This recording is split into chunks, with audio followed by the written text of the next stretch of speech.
আজ আমরা এসেছি পশ্চুল মোড়ে কালীবাড়িতে।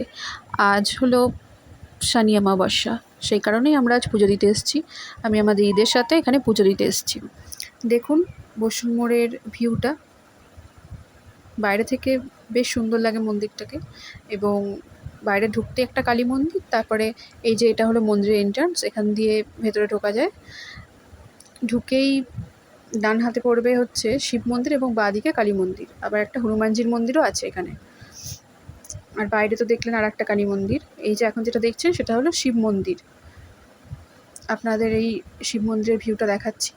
এর আগে এখানে এসেছিলাম শিব চতুর্দশীর দিন, এবার তারপরে এই প্রথম এলাম এখানে। এখানে আসলে মনটা বেশ শান্তি হয়ে যায়, মানে আমার খুব ভাল লাগে এই মন্দিরটা। আসলে সত্যি মনটা শান্ত হয়ে যায় এবং শান্তিও পাই। এই যে শিব মন্দির, খুব সুন্দরভাবে পুরোহিত মশাই এখানে পুজো করেন। এখন অনেকটাই ফাঁকা দেখছেন, কিন্তু সকালের দিকে প্রচুর ভিড় ছিল।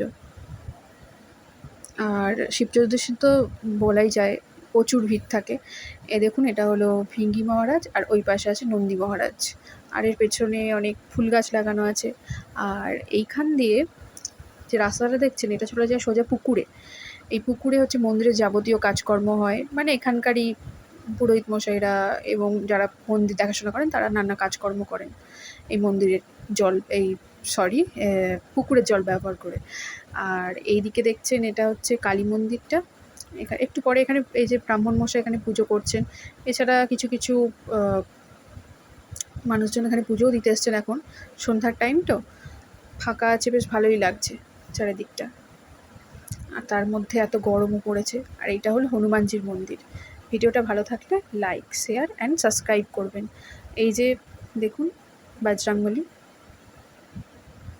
কত সুন্দর না? জয় বজরংবলী।